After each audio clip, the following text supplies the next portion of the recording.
उठ नारायण, बैठ नारायण, चल चना के खेत नारायण। मैं बोऊं तू सींच नारायण, मैं काटूं तू उठा नारायण।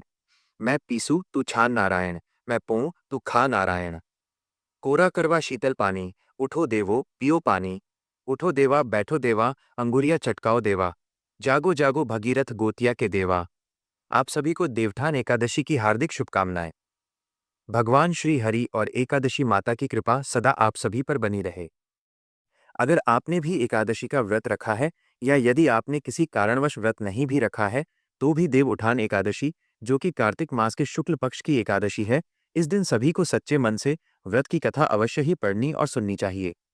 यही वह समय होता है जब भगवान विष्णु अपनी 4 महीने की निद्रा पूरी करके जागते हैं। इस दिन शाम के समय भगवान श्री हरि को घंटे घड़ियाल, शंख आदि बजाकर, ढोल नगाड़े आदि बजाकर उन्हें उठाया जाता है।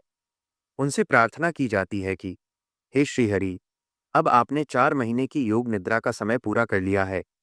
अब आपके जागने का समय है। इसलिए हे देव, उठिए, जागृत होइए और सृष्टि के संचालन का कार्यभार पुनः संभालिए। कथा 1। माता लक्ष्मी का आग्रह और भगवान विष्णु का वरदान। पहली पौराणिक कथा के अनुसार एक बार माता लक्ष्मी ने भगवान विष्णु से पूछा, हे स्वामी, आप या तो रात दिन जागते हैं या फिर लाखों करोड़ों वर्ष योग निद्रा में ही रहते हैं, और आपके ऐसा करने से तो संसार के समस्त प्राणी उस समय कई परेशानियों का सामना करते हैं।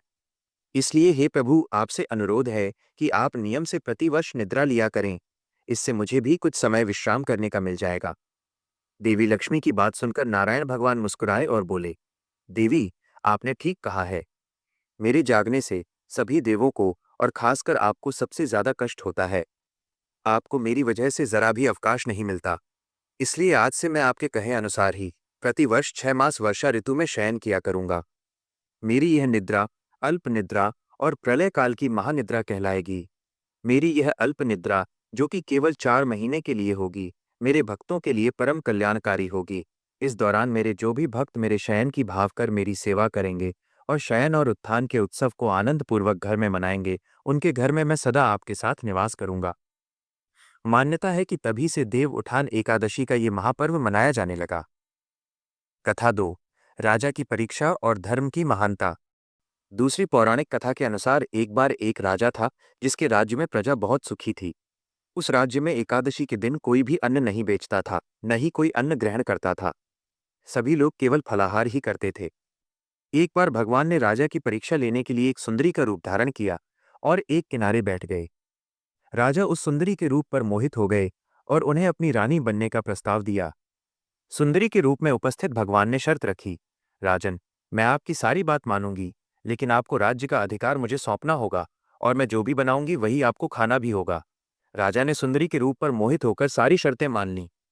अगले दिन एकादशी थी, लेकिन रानी ने आदेश दिया कि बाजार में अन्न बेचा जाए। इतना ही नहीं, उसने उस दिन घर में मांस मछली आदि पकवाई और परोस कर राजा से खाने के लिए कहा।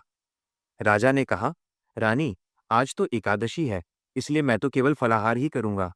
रानी ने राजा को अपनी शर्त की याद दिलाई और बोली, या तो आप भोजन कीजिए, नहीं तो मैं बड़े राजकुमार का सिर काट लूंगी। राजा ने अपनी स्थिति बड़ी रानी से कही। बड़ी रानी बोली, महाराज, आप धर्म मत छोड़िए और बड़े राजकुमार का सिर छोटी रानी को दे दीजिए। पुत्र तो हमें फिर मिल जाएगा, पर धर्म नहीं मिलेगा। राजकुमार ने भी सुना तो वो अपना सिर कटाने के लिए तैयार हो गया ताकि पिताजी के धर्म की रक्षा हो सके। दुखी मन से राजा राजकुमार का सिर देने को तैयार हुए। तभी सुंदरी के रूप में भगवान विष्णु प्रकट हुए और राजा से कहा, हे राजन, मैं तो तुम्हारी परीक्षा ले रहा था और आज तुम इस कठिन परीक्षा में पास हो गए। भगवान ने प्रसन्न होकर वर मांगने को कहा। राजा ने कहा, हे प्रभु, आप बस हमारा उद्धार कीजिए। उसी समय वहां एक दिव्य विमान उतरा और राजा अपना सारा राज्य पुत्र को सौंपकर उस विमान में बैठकर परम धाम को चले गए। कथा 3। गरीब भक्त और राजा का अहंकार। अब सुनिए तीसरी पौराणिक कथा। एक बार एक राजा था जिसके राज्य में सभी लोग नियम पूर्वक एकादशी का व्रत करते थे। एक दिन दूसरे राज्य का एक व्यक्ति नौकरी मांगने आया। राजा ने उसे नौकरी पर रख लिया, पर शर्त रखी, तुम्हें प्रतिदिन खाने को भोजन दिया जाएगा, लेकिन एकादशी को तुम्हें भोजन नहीं मिलेगा। जब पहली एकादशी आई तो उस व्यक्ति को फलाहार दिया गया। वो राजा के सामने गिड़गिड़ाने लगा कि फलाहार से उसका पेट नहीं भरेगा, राजा को तरस आया और उसे आटा, दाल और सब्जी दे दी गई। वो व्यक्ति नदी पर गया, स्नान किया, भोजन पकाया और श्रद्धा भाव से भगवान को भोजन के लिए बुलाया। आओ भगवान, भोजन तैयार है। भक्त की पुकार सुनकर चतुर्भुज रूपी भगवान विष्णु वहां उपस्थित हो गए। दोनों ने आराम से भोजन किया। 15 दिन बाद अगली एकादशी आई। वह व्यक्ति राजा से कहने लगा, महाराज, आज की एकादशी वाले दिन आप मुझे दोगुना सामान दीजिएगा, क्योंकि मैं पिछली एकादशी वाले दिन तो भूखा रह गया था। राजा ने पूछा, तुम्हें तो एक आदमी का भोजन दिया गया था, फिर तुम भूखे कैसे रह गए? व्यक्ति ने उत्तर दिया, हे राजन, मैं अकेला भोजन नहीं करता, मेरे साथ तो भगवान भी भोजन करते हैं, और इसीलिए हम दोनों के लिए वो सामान कम पड़ जाता है।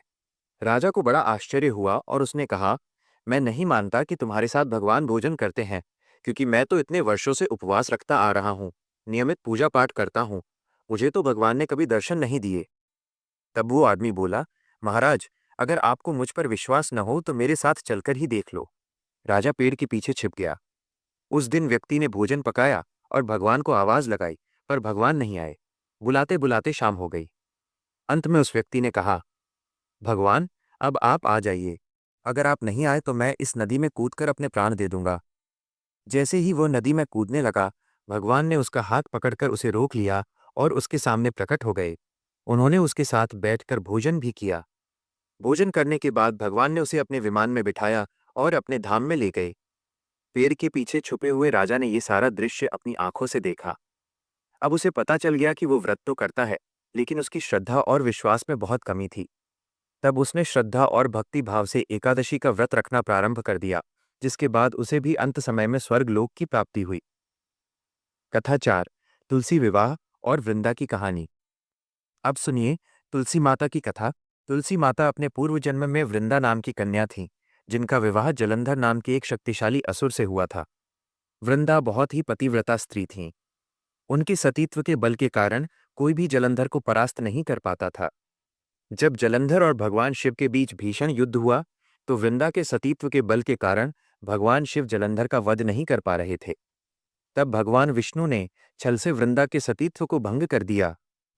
सतीत्व का बल क्षीण होते ही जलंधर का वध संभव हो पाया। छल से सतीत्व भंग होने के कारण वृंदा ने क्रोधित होकर भगवान विष्णु को श्राप दे दिया कि वे पत्थर के हो जाएं। बाद में प्रार्थना किए जाने पर वृंदा ने श्राप वापस ले लिया, किंतु भगवान विष्णु ने श्राप को सम्मान देने के लिए अपना एक पत्थर का स्वरूप प्रकट किया, जिन्हें शालिग्राम कहा गया। वृंदा तो जलंधर के साथ सती हो गईं और उनकी राख से तुलसी जी का पौधा वहां उत्पन्न हुआ। तब भगवान श्रीहरि ने वृंदा के सम्मान के लिए उन्हें अपनी पत्नी रूप में स्वीकार करने का वचन दिया और कहा, मेरे जागृत होने के बाद देव उठान एकादशी के दिन मेरे शालिग्राम विग्रह के साथ तुलसी जी के पौधे का विवाह किया जाएगा, और इसी रूप में मैं तुम्हें अपनी पत्नी के रूप में स्वीकार करूंगा। मान्यता है कि तभी से भगवान विष्णु के शालिग्राम रूप के साथ तुलसी जी के पौधे का विवाह आयोजित किया गया, और तभी से ये परंपरा अब तक चली आ रही है। कथा 5। बुढ़िया माई और शालिग्राम जी की सेवा।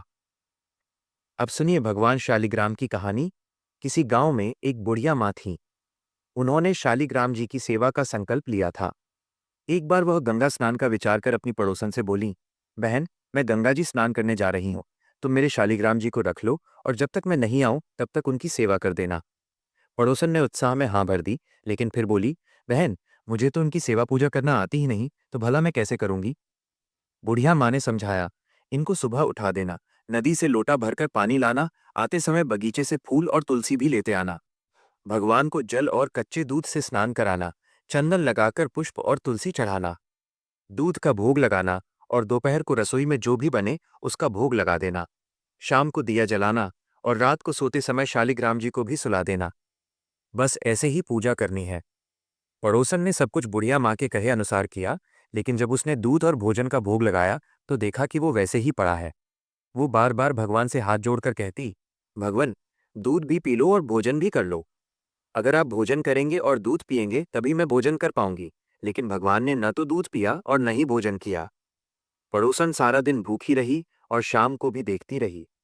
तब भगवान शालिग्राम जी ने सोचा, अब तो इसे दर्शन देने ही पड़ेंगे, नहीं तो ये बेचारी तो सारा दिन और सारी रात भूखी ही बैठी रहेगी। ऐसा सोचकर भगवान छोटा सा मोर मुकुट, पीतांबरधारी रूप धारण करके पाटे पर जाकर बैठ गए, दूध पी लिया और भोजन भी कर लिया। अब तो रोज ऐसे ही होने लगा। भगवान रोज दूध पीने लगे और भोजन करने के बाद गाय चराने चले जाते और शाम को वापस आ जाते। कार्तिक मास बीत गया। बुढ़िया माँ गंगा स्नान करके घर वापस आई और पड़ोसन के घर शालीग्राम जी को लेने गई। पड़ोसन बोली, माँ जी, शालीग्राम जी तो शाम को आएंगे, तब ले जाना। बुढ़िया माँ को लगा कि पड़ोसन झूठ बोल रही है और वो गुस्सा करने लगी। शाम को जब भगवान जी गाय चराकर वापस आए और गाय को उसकी जगह पर छोड़कर पड़ोसन के घर के मंदिर में खुद ही विराजित हो गए। पड़ोसन ने बुढ़िया माँ से कहा, माँ जी, आ गए आपके शालीग्राम जी, लो अब ले जाओ अपने भगवान जी। लेकिन बुढ़िया माँ को भगवान जी दिखाई ही नहीं दिए, क्योंकि उन्होंने भगवान को केवल मूर्ति मानकर सेवा की थी, जबकि पड़ोसन ने शुद्ध मन से सच्ची सेवा की थी। पड़ोसन ने भगवान से प्रार्थना की, भगवान, मुझे तो आपने दर्शन दे दिए, अब इन बुढ़िया माँ को भी अपना रूप दिखा दो, नहीं तो ये मुझ पर शक ही करती रहेंगी। तब भगवान ने मोर मुकुट, पीतांबर धरा, हाथ में सोने की लाठी ली और फिर बुढ़िया माँ को भी दर्शन दे ही दिए। बुढ़िया माँ ये सब देखकर हैरान रह गईं और उनकी आंखों से आंसू बहने लगे। उन्होंने पड़ोसन के पैर छू लिए और कहा, मैंने भगवान को केवल मूर्ति मानकर उनकी सेवा की थी, और असल में तूने ही भगवान की शुद्ध मन से सच्ची सेवा की, इसीलिए तो भगवान ने तुझे दर्शन दिए।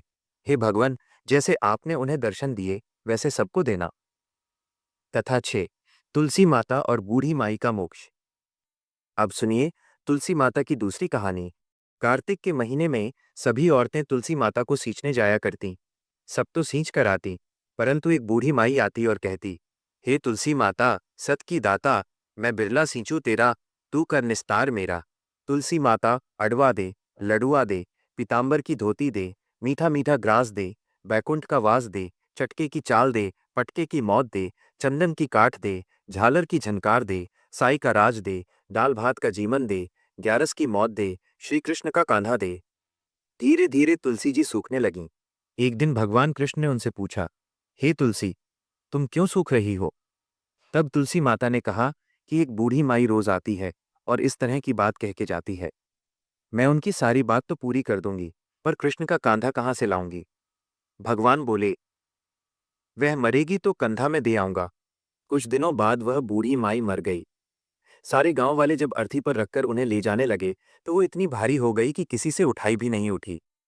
तब ब्राह्मण के रूप में भगवान कृष्ण वहां आए और पूछने लगे, भाइयों, जरा मुझे इस बूढ़ी माई के कान में एक बात तो कहने दो, शायद उठ जाए। भगवान ने बूढ़ी माई के पास जाकर उनके कान में कहा, बूढ़ी माई, मन की निकाल ले, अडवा ले, कड़वा ले, और ले कृष्ण का कांधा भी ले। इतना सुनना था कि बुढ़िया हल्की हो गई और भगवान अपने कांधे पर उसको लेकर चले गए। फिर बुढ़िया को मुक्ति मिल गई। कहते हैं कि एकादशी के दिन यदि किसी की मृत्यु हुई हो तो उसको मोक्ष मिल जाता है। हे तुलसी माता, जैसे मुक्ति बूढ़ी माई की वैसे ही हमारी भी करना, और जैसे उनको कान्हा जी का कंधा मिला वैसे ही हमें भी देना। आज की कथाएं अगर आपको अच्छी लगी हों तो वीडियो को लाइक करके कमेंट बॉक्स में हरे कृष्ण जरूर लिखिएगा, और वीडियो को लाइक करके चैनल को सब्सक्राइब करना मत भूलिएगा और बेल आइकन को जरूर प्रेस करें। हर हर महादेव।